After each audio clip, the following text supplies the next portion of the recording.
تو یہ irrelevant ہوتے جا رہے ہیں. اور اس وجہ سے کہ بیلاروس کا صدر آتا ہے بزنس ڈیلیگیشن لے کے, تو یہ اس کو سلامی دینے پہنچ جاتے ہیں ٹیئر گیس مارتے ہوئے اور انتشار پھیلاتے ہوئے.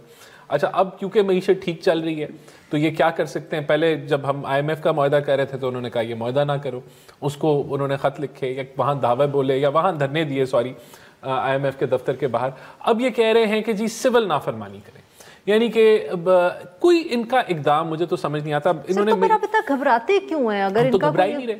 اب تو ہم اس لیے تو کہہ رہے ہیں کہ جو انہوں نے کمیٹی بنائی ہوئی ہے, پرائم منسٹر سے لے کے نیچے تک ہر کوئی ذکر کرتا ہے. اور تو آپ کی تقریروں میں, آپ کی ساری جو حکومت کی تقریریں ہیں ان میں پاکستان تحریک انصاف کا اتنا زیادہ ذکر ہوتا ہے. سر تو یہ کمال کرتے ہیں نا, یہ کمال یہ کرتے ہیں کہ یہ ڈرا لیا نہیں. دیکھیں بات یہ کہ کون, اب کوئی جماعت ایسے کر سکتی ہے کہ انٹرنیشنل ڈیلیگیشن آیا ہو اور یہ اس دن انتشار ڈالنے جو ہے وہ اسلام آباد پہنچ جائے. اب یہ کوئی جماعت مجھے بتائیں, کوئی ایک انہوں نے پہلے کیا تھا کہ ہم سول نافرمانی کریں گے. ابھی وہ جب واجپئی صاحب آئے تھے تو آپ کو یاد ہے جماعت اسلامی نے بھی ڈیمونسٹریشنز کی تھی لاہور میں. دیکھیں it's probably before your time, I'm old enough to remember. نہیں, لیکن دیکھیں بات یہ ہے کہ اب یہ جو ان کا موقف ہے کہ سول نافرمانی یہ کریں گے, ان کو پتہ ہے ریمیٹنسز بہتر ہیں اور بہترین جا رہی ہیں, ان کا خیال ہے, خام خیال ہے. اچھا سر, یہ ویسے پوچھا سر, یہ آپ نے سول نافرمانی میں کرنا کیا ہے؟ مطلب یہ تو بتائیں نا, بل نہیں پے کرنے, کیونکہ یہ کہانی ہم آپ سے پہلے بھی سن چکے ہیں. پھر آپ لوگوں نے کہا کہ گرم پانی چاہیے عمران خان صاحب کو, تو انہوں نے بل پے کر دی. کرنا کیا آپ نے یہ سول نافرمانی میں؟ تفصیل تو بتائیں. اوورسیز کو کہنا ہے کہ پیسے نہ بھیجیں, بس یہی ہے, دس از آل.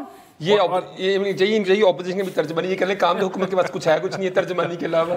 لیکن سیریس نوٹ دیکھیں, بات یہ کہ انہوں نے بات ابھی کی نہیں سر, پہلے مجھے بتائیں کہ سول نافرمانی میں آپ نے کرنا کیا ہے نا, پھر آپ نے جو بھی رانا صاحب کو کہنا کل علی امین گھنڈا پور صاحب کی خان صاحب سے ملاقات ہوئی ہے کل یا پرسوں میں, جب نہیں ہے وہ ابھی جب اس کی تفصیلات آئیں گی تو میڈیا سے کوئی چیز چھپی نہیں رہے گی. جب اس کی تفصیلات سامنے ابھی تک ابھی تک تو ہم نے کہا ہے کہ مطلب کہ جس کو سر ہم کہتے ہیں نا کہ وہ ہیڈ لائن ہے, آپ کے پاس خبر نہیں. ہم نے کہا ہے کہ ہم نے ایک ٹائم دیا ہے اور ہم نے بڑی سمپل اور بڑی لیگل ڈیمانڈز ہم نے سامنے رکھی ہیں. دیکھیں ہم نے جون کے اندر بھی بات کی. اچھا ہم بار بار ان کو کہتے ہیں کہ ہم بات کریں گے, پولیٹیکل ڈائلاگ بھی کریں گے, اور ان لوگوں سے کرنا نہیں چاہتے. ہاں نہیں, میں آئی انڈرسٹینڈ, کیونکہ جب ہم ریپیٹڈلی ان کے کچھ لوگ, اب مجھے پتہ نہیں ہے کہ میں کسی کو وزیر کہوں یا نہ کہوں, کیونکہ 90% لوگ تو ہارے ہوئے ہیں. اب پتہ نہیں ان کے کوئی وزیر, ہمیں نام ان کے یاد نہیں آ رہا, وہ مجھے کہہ رہے تھے, وہ ٹی وی پہ کہہ رہے, کہتے ہیں دیکھیں جی ہم ان سے ڈائلاگ کریں گے, اس کا مطلب ہے کہ ہم حکومت ان کو دے رہے ہیں. بات انہوں نے انٹیلیجنٹ کی ہے, ان کا مطلب یہ ثناء اللہ صاحب نے یہ کہا تھا. اچھا چلے, مجھے نام نہیں یاد, وہ بھی فیصلہ بات کیا سر. تو بعد میں یہ کرنے لگا تھا. دیکھیں ہم کہتے ہیں کہ الیکشن کو آڈٹ کروا لیں فارم 45 پہ, یہ کہتے ہیں آپ حکومت دینا چاہ رہے ہیں. ٹھیک ہے, یہ بات صحیح ہے. اچھا یہ کرائے نا آڈٹ عدالتوں سے جا کے. Let me finish. دیکھیں ہم نے, آپ کو پتا ہے کہ الیکشن کمیشن کی ویب سائٹ کے اوپر فارم 45, وہ آپ کو بھی پتا ہے, میں خیال ڈان کی بھی اس کے اوپر ایک سٹوری تھی, بڑے لوگوں نے سٹوری کی ہے کہ وہ جو فارم 47 ہے, اب سلمان کے مراجہ کا جو حلقہ ہے ویسے وہ ایک کلاسک حلقہ ہے, وہ 1,10,000 سے الیکشن جیت چکے تھے. خیر مجھے بات بتائیں, آپ نے سول نافرمانی میں کیا کرنا ہے؟ وہ تو آڈٹ تو وہ نہیں الیکشن کا کرنے والے نا, وہ جو بھی مرضی ڈیمانڈ ہو. دیکھیں پولیٹکس کے اندر جو بھی مینز آپ, جو لافل مینز جو بھی آپ یوز کر سکتے ہیں اپنے مطالبات کو منوانے کے لیے, اپنے سر سول ڈس اوبیڈینس لیگل نہیں ہو سکتی, کمال کریں آپ. نہیں, میں نے کہا جو بھی اس کی ڈیٹیل ہوگی, میں نے آپ کو بار بار کہا کہ جو اس کی بھی ڈیٹیل ہوئے گی جب آپ کے سامنے آئے گی, ہم نے کہا کہ جب اس کی ڈیٹیل ہے کہ اس سامنے میڈیا کے سامنے آ جائے گی وہ ڈیٹیل. ابھی تک ہم نے اس کی کوئی ڈیٹیل نہیں, ابھی صرف ہم نے حکومت کو یہ کہا ہے کہ اگر دیکھیں ہمارے لوگوں کے اوپر مقدموں میں مقدمے کری جا رہی حکومت کون سے لیگل کام کر رہی ہے مجھے بتائیں نا آپ. انہوں نے الیکشن پورا چرا لیا ہے. اچھا انہوں نے اس کے بعد, اگر مجھے آپ اجازت دیں سر, ویسے یہ بات صحیح ہے جو لاہور میں جیسے ڈاکٹر یاسمین راشد ہیں, خواتین کو جیل میں ڈالے ہوئے, ان کو اگر آپ چھوڑ دیں گے تو واٹس دا بگ ڈیل؟ ایک تو پہلی بات ہے کہ خواتین کو جیل میں نہیں ڈالا ہوا, اور کوئی ایسا کوئی ڈاکٹر یاسمین راشد خاتون نہیں ہے. خاتون, کچھ لوگ جو جن کی انوالومنٹ رہی ہے 9 مئی کے حوالے سے وہ جیل میں ہیں, لیکن خواتین ایٹ لارج جیل میں نہیں ہیں.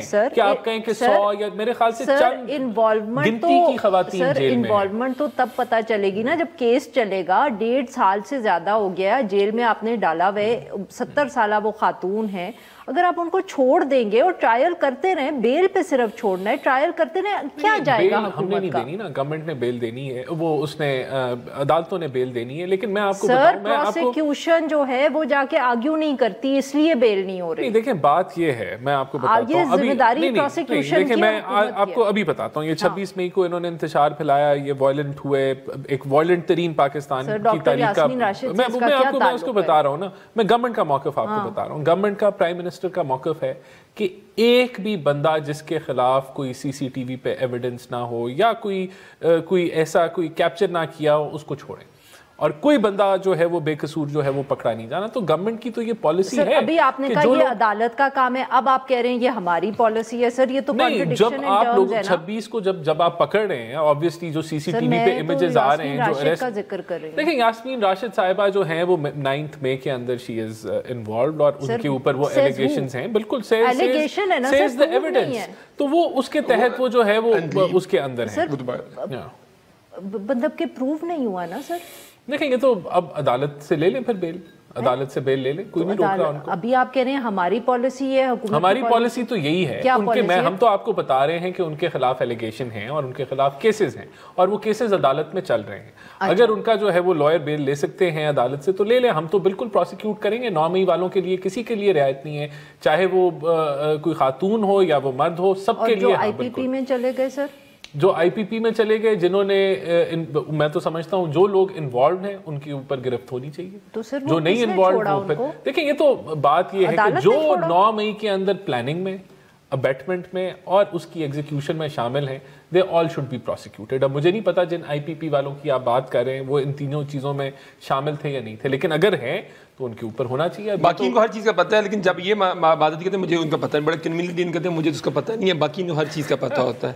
جیسے میں بھی اس بات پہ, تو آپ بھی وہی کر رہے ہیں, سول اوبیڈینس کا آپ کہہ, اچھا وہ بات اس کی بات ہوگی کہ اگلی بات ہے. تسی دو ہی کیا کر رہے ہو؟ نہیں, ہم نے تو کہا کہ جب اس کی تفصیلات, میں نے یہ تو نہیں کہا کہ مجھے پتہ نہیں ہے. آپ نے اناؤنس پہلے کر دیا, آپ کہہ رہے ہیں کہ عمران خان صاحب بتائیں گے, تو پہلے ہی پوچھ لینا تھا. ہم نے تو آپ کو ایک براڈر آئیڈیا بتایا, جب اس کی تفصیلات آئیں گی وہ بھی آپ کے ساتھ شیئر کر لی جائیں گی, ٹھیک ہے نا, اور وہ لیگل ہوگی.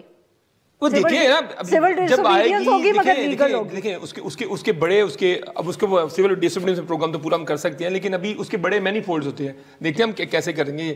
لیکن ہمارا دیکھیں, اچھا بٹ سوری میں آپ کی بات کاٹ رہی ہوں, یہ مجھے بتائیے گا کہ وہ اگر حکومت نے آپ سے مذاکرات نہیں کیے تو اس کے بعد آپ فیصلہ کریں گے وہ شروع کرنے کا, از دیٹ کرے؟ بالکل, دیکھیں ایگزیکٹلی, دیکھیں ہم 2 چیزوں کے بارے میں بات کر رہے ہیں. ایک تو آپ نے اس کے اشارہ کر دیا کہ وہ لوگ جو کہ ہم نے پہلے دن سے یہ بات کی ہے کہ آپ 9 مئی کی ایک امپارشل انکوائری کروا لیں, اور اس کے بعد آپ 26 نومبر بھی اس کے اندر ایڈ ہو گیا. دیکھیں 26 نومبر کے اندر ہمارے جو مطلب کہ جو کہ جن کی ایویڈنس ہے, ہمارے 12 لوگ شہید کر دیے گئے. دیکھیں پاکستان کی تحریک کے اندر بڑے بڑے پروٹیسٹ ہوئے, ہماری حکومت کے اندر ریکارڈ 10 پروٹیسٹ ہوئے اسلام آباد کے اندر. ہم نے تو کسی پولیٹیکل پارٹی کو, یہ بھی انہوں نے بھی ایک آدھ لانگ مارچ کیا, بلاول نے بھی ایک آدھ لانگ مارچ کیا, مولانا فضل الرحمان نے کیا. یہ پاکستان کی سیاست کے اندر ایک نئی چیز انہوں نے ایڈ کر دی ہے. پہلے ان کے اوپر ماڈل ٹاؤن کا ان کے اوپر ایک ہے کہ انہوں نے ماڈل ٹاؤن کے اوپر میسیکر کیا تھا, اب یہ 26 نومبر کو ہو گیا. 200 لوگ ہمارے مسنگ ہیں, 200 لوگ ہمارے مسنگ ہیں. دیکھیں سیاست کے اندر اس لیول کی یہ جو حکومت ہے, کیونکہ یہ پبلک کے مینڈیٹ سے, تو یہ صرف یہ پبلک کے مینڈیٹ سے محروم ہے. یہ صرف یہ صرف ٹائم معاف کریے گا سر, آپ ان سے کہ زور زبردستی سے لوگوں کو یہ دبا مذاکرات کرنے کو تیار ہیں کہ نہیں؟ حکومت کے دروازے کھلے ہیں لیکن بات چیت کرنے کے لیے, لیکن آپ جب بلیک میل کریں گے ریاست کو, آپ پاکستان کی قوم کو, معیشت کو, ریاست ہو یا حکومت, میں ریاست, حکومت, معیشت پاکستانی کو جب آپ کہیں گے کہ ہم آپ کی ریمیٹنسز بند کرا دیں گے, تو پھر بات چیت نہیں ہوگی. یہ نہیں ہو سکتا کہ بیلاروس کے صدر آئیں تو آپ جو ہے انتشاری ٹولہ لے کے پہنچ جائیں. ہمارے دروازے کھلے لیکن بلیک میل ہم نہیں ہوں گے, اور پاکستانی قوم کو بھی بلیک میل. ہم نے صرف 2 مطالبات رکھے ہیں. ایک انکوائری کرائی جائے 9 مئی کی. دھمکیاں دینا بند کریں نا. نہیں دھمکیاں دینا سے ہر دھمکی لگتی ہے. دیکھیں نا تسی نہ ہی کر رہے ہو نا, پھر بالکل دھمکیوں کے ساتھ اور یہ بلیک میل کے ساتھ ہم نہیں کریں. جس دن انکوائری ہوگی یہ حکومت ختم ہو جائے گی. آپ have to take a break here. ہمارے مہمانوں کا بہت بہت شکریہ, انہوں نے ہمارے لیے وقت نکالا. اس کے بعد ہم بات کریں گے سپریم کورٹ کی اور جو وہاں ملٹری کورٹس کے حوالے سے پروسیڈنگ ہوئی.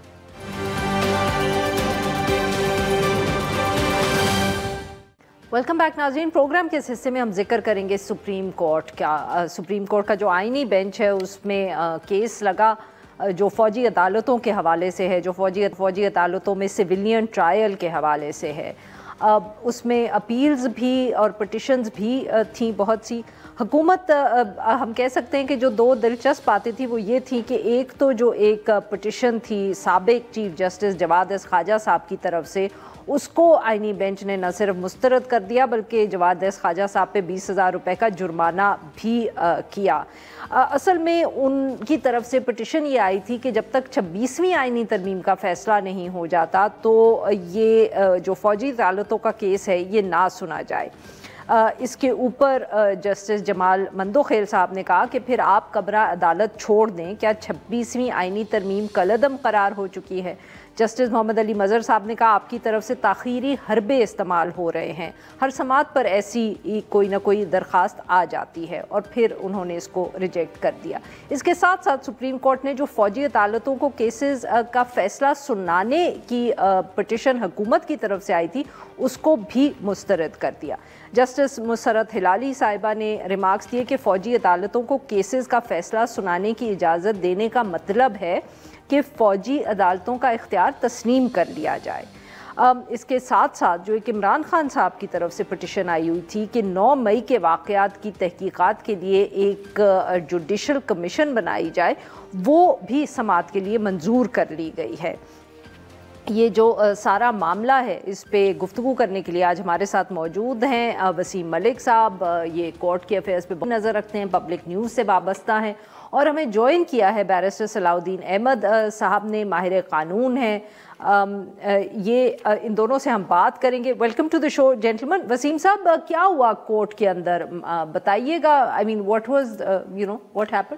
دیکھیے, پہلی مرتبہ کل ہم نے دیکھا کہ جو آئینی بینچ تھا ویسے تو کم و بیش اسے 4 ہفتے ہو گئے مختلف مقدمات کی سماعت کرتے ہوئے, تو لائیو میٹر پہلی مرتبہ لگا. اس سے قبل جتنے بھی مقدمات تھے وہ انفریکشس تھے, پرانے مقدمات تھے, اور اسی حوالے سے کوئی ججمنٹ بھی کوئی باقاعدہ طور پر آئینی بینچ کی ابھی تک جاری نہیں ہوئی, اور ایون کہ اگر آرڈر آف دا کورٹ کی بھی بات کی جائے تو وہ بھی جاری نہیں کیے گئے تھے.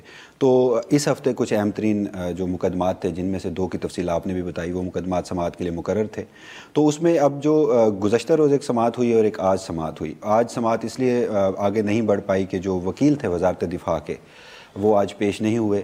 معاملہ تو کہا گیا کہ وہ علیل ہیں خواجہ حارث صاحب, مگر ہماری اطلاعات یہ ہیں کہ آج ایک اور بڑا معاملہ سامنے آیا ہے. ایک ہائی پروفائل کیس تھا جس پہ کہا گیا ہے کہ چارج شیٹ کیا گیا ہے انہیں جی. تو ہماری اطلاعات کے مطابق خواجہ حارث صاحب جو ہیں وہ ان کے بھی وکیل ہیں, تو وہ وہاں پر مصروف تھے جس کی بنیاد پر وہ سپریم کورٹ نہیں آ پائے. تو اب یہ معاملہ جمعرات تک ملتوی ہو گیا ہے. اب جو گزشتہ روز سماعت ہوئی ہے اس میں کچھ میرٹس پہ بات آگے بڑھی ہے, لیکن بدقسمتی دیکھیے غالباً 1 سال ہو گیا ہے. 23 اکتوبر 2024 کا تو یہ ججمنٹ تھا سپریم کورٹ کا. اس کے اوپر جو انٹرا کورٹ اپیل آئی وہ 13 دسمبر کو اس کے اوپر سٹے گرانٹ کیا گیا اور یہ اجازت دی گئی کہ آپ ٹرائل کر سکتے ہیں, لیکن جو آپ فائنل ججمنٹ دیں گے وہ ہماری ججمنٹ کے ساتھ منسلک ہوگی. تو یہ 13 مہینے 1 سال پورا ان خاندانوں نے انتظار کیا, بینچز مختلف بنتے رہے, اور پھر کل جواد احمد خواجہ صاحب سابق چیف جسٹس ہیں ان کی جانب سے جو ایک پٹیشن تھی, بنیادی طور پر میں یہ سمجھتا ہوں کہ یہ 2 معاملات ہیں, ان کو الگ الگ دیکھنا چاہیے. ایک تو یہ ہے کہ جو میں سمجھا ہوں ان کی درخواست سے, آلدو کہ وہ 20,000 روپے جرمانے سے وہ خارج کر دی گئی تھی, 20,000 جرمانہ بھی لگایا گیا تھا, اور ہماری اطلاعات یہ بھی ہیں کہ جواد احمد خواجہ صاحب جو ہیں وہ اس کو بھی چیلنج کریں گے کہ ان کے اوپر جو 20,000 روپے کا جرمانہ لگایا گیا. تو اب ایک وہ چاہتے ہیں کہ چونکہ 26ویں آئینی ترمیم آئی اور اس کے ہی کانسیکوینسز میں یہ آئینی بینچ ہے, تو لہٰذا جب تک 26ویں آئینی ترمیم کا فیصلہ نہیں ہوتا یہ آئینی بینچ اس مقدمے کی سماعت نہ کرے. اور اس کی جو ریزن وہ یہ ہے کہ وہ یہ معاملہ ونس فار آل ایک ہی مرتبہ سیٹل ڈاؤن کرنا چاہتے ہیں کہ سویلینز کو آپ ٹرائل کر سکتے ہیں ملٹری کورٹس میں یا نہیں, اور دوسری جانب پھر ان 85 افراد کا تعلق ہے جو اس وقت گزشتہ 1 سال سے انتظار میں تھے. بالکل, we'll just come back to that. یہاں ہم اگر بیرسٹر صلاح الدین احمد صاحب کا بھی ویو لے لیں.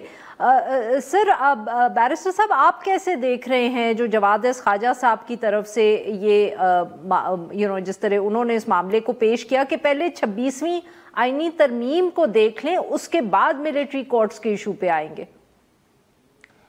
جی, جو خواجہ احمد حسین صاحب نے جواد احمد خواجہ صاحب کی طرف سے جو درخواست دائر کی تھی اس میں انہوں نے یہ کہا کہ چونکہ ایک اس آئینی بینچ کے وجود کے اوپر, قانونی وجود کے اوپر ہی ایک سوالیہ نشان ہے, تو اس مقدمے کا فیصلہ کرنے سے پہلے کم سے کم وہ جو 26ویں آئینی ترمیم کے اوپر جو چیلنجز ہیں ان کو کم سے کم کنسیڈر کر کے ان کو کہیں کسی نہج پہ پہنچایا جائے، ورنہ اس مقدمے میں اعتراض یہ اٹھے گا کہ آیا آئینی بینچ کے پاس قانونی اختیار حاصل تھا کہ وہ اس اپیل کو سن سکتی ہے یا نہیں. تو وہ درخواست انہوں نے پیش کی تھی. اس پہ بینچ کی طرف سے اعتراضات یہ آئے کہ اس سے تو معاملہ ڈیلے ہو جائے گا، اور جو اکیوزڈ ہیں ان کیسز میں کئی اکیوز جو ہیں وہ 1 سال سے اوپر یہ بیہائنڈ بارز ہیں. مگر ایک جو چیز وہاں سمجھ میں جو آتی ہے کہ اگر وہ لوگ بیہائنڈ بارز ہیں تو وہ اس لیے ہیں کیونکہ جو سپریم کورٹ کا پہلا فیصلہ تھا اس کو سسپینڈ کر دیا تھا اس بینچ نے اپیل میں. تو اگر تو وہ سسپینڈ نہ کرتی، اگر آپ نے صرف ایک قانون کے وجود کے اوپر آپ نے اپیل دیکھنی ہے کہ آیا سویلینز کی ٹرائل ہو سکتی ہے ملٹری کورٹ میں یا نہیں، تو یہ ضروری تو نہیں تھا کہ وہ نیچے والی جو ججمنٹ ہے اس کو سسپینڈ کریں. اس کو سسپینڈ کرنے سے اور پھر یہ کہنا کہ فائنل فیصلہ نہیں ہو سکتا، تو اس سے جو لوگ بیہائنڈ بارز ہیں تو وہ تو اسی بینچ کے سٹے آرڈر کی وجہ سے بیہائنڈ بارز ہیں. بالکل صحیح. جی ناظرین، لیتے ہیں ایک چھوٹی سی break. We'll be right back. Welcome back ناظرین. ہم گفتگو کریں بیرسٹر صلاح الدین احمد سے اور وسیم ملک صاحب سے، اور ہم ان سے بات کریں جو ملٹری کورٹس کے حوالے سے آئینی بینچ جو ہے پروسیڈنگز کر رہے ہیں. وسیم صاحب، آپ کو لگتا ہے کہ آئینی بینچ، اب جیسے آپ نے کہا کہ ایک تو اتنی تاخیر ہو گئی، پھر حفیظ اللہ نیازی صاحب سے بھی بات انہوں نے کی، ان کا بیٹا جو ہے وہ ملٹری کسٹڈی میں، آدھے نا ہری، اب وہ چاہتے ہیں کہ جلد از جلد اس معاملے کو نمٹایا جائے، یا یہ آپ کے خیال میں لمبا چلے گا؟ جو گزشتہ روز کی آبزرویشن تھی ججز کی، جو کنڈکٹ تھا، تو ان سے تو یہ ظاہر تھا، یہ بھی کہا بھی گیا کہ روزانہ کی بنیاد پر کوشش ہوگی کہ سماعت کی جائے، اور سردیوں کی چھٹیاں جو ہیں وہ بھی دسمبر کے آخری ہفتوں میں ہیں، تو اس سے پہلے ایٹ لیسٹ اس ججمنٹ کو ریزرو کیا جائے. تو پھر آج وہ سماعت نہیں ہو پائی، وزارت دفاع کے وکیل نہیں تھے، تو کیس نے میرٹ پہ آگے بڑھنا ہے. تو ممکنہ طور پر اب یہ ہے کہ وہ جو ایک ڈیلے تھا بہت زیادہ، اور اس میں بھی ایک انٹرسٹنگ بات وہ یہ ہے کہ جواد خواجہ صاحب کو تو جرمانہ کیا گیا 20,000 روپے کا کہ آپ ڈیلے چاہتے ہیں، اور یہ ڈیلے ٹیکٹس ہے. مگر 12 مہینے اگر یہ کیس التوا کا شکار ہوا ہے تو پھر اس کا بھی تعین کرنا چاہیے کہ وہ کس کی وجہ سے، جیسے ابھی بیرسٹر صاحب بھی اس کا ذکر کر ہی رہے تھے پہلے. جی صلاح الدین صاحب، obviously جب تک یہ کیس سنا نہیں گیا تو جیسے آپ کو تو معلوم ہے کہ کیا قیاس آرائی ہو رہی تھی، جس طرح کی گفتگو ہوتی ہے 26ویں آئینی ترمیم کے بعد، بٹ جو ریمارکس آئے ججز کے کورٹ میں، اس سے لگا کہ وہ اس کو دیکھنا چاہ رہے ہیں اس معاملے کو سنجیدگی سے. Is that a safe assessment to make? Musarrat Hilali صاحبہ نے جس قسم کے ریمارکس پاس کیے. جی دیکھیں، جو 2 چیزیں ہیں. پہلے تو جو التوا کی بات ہے اس کی میں یہ تائید کروں گا کہ اس میں پچھلے 5 مہینے میں تو یہ مقدمہ لگا ہی نہیں تھا، اور جبکہ اس وقت بھی یہ لوگ بیہائنڈ بارز تھے. اب اس میں، اور آپ کو یاد ہوگا اس میں بھی بڑا کامنٹ ہوا تھا کہ ریزرو سیٹس کے معاملے میں تو اپنا خط و کتابت بھی ہوئی تھی کہ ان کیسز کو جلدی لگایا جائے وغیرہ، مگر اس قسم کی ارجنسی پچھلے سال میں ان کیسز میں تو نہیں ہوئی تھی، جبکہ وہ زیادہ لائیو کیسز تھے، لوگ بیہائنڈ بارز تھے. بہرحال اور ابھی بھی اگر ڈیلے اگر فیڈریشن کے وکیل کی طرف سے ہوئی ہے تو وہاں کوئی کاسٹ واس کی کوئی بات نہیں تھی. بہرحال کل جو آبزرویشنز تھیں اس سے ایک چیز تو ذرا جو بینچ کا سب سے زیادہ انٹرسٹ تھا وہ یہ تھا کہ آیا یہ پی ٹی آئی کی جو کارکنان ہیں ان کے جو ڈیفرنٹ انسٹالیشنز پہ جو اٹیکس ہیں وغیرہ، وہ کیا آرمی ایکٹ کے وہ 21D میں وہ فال کرتے ہیں یا نہیں.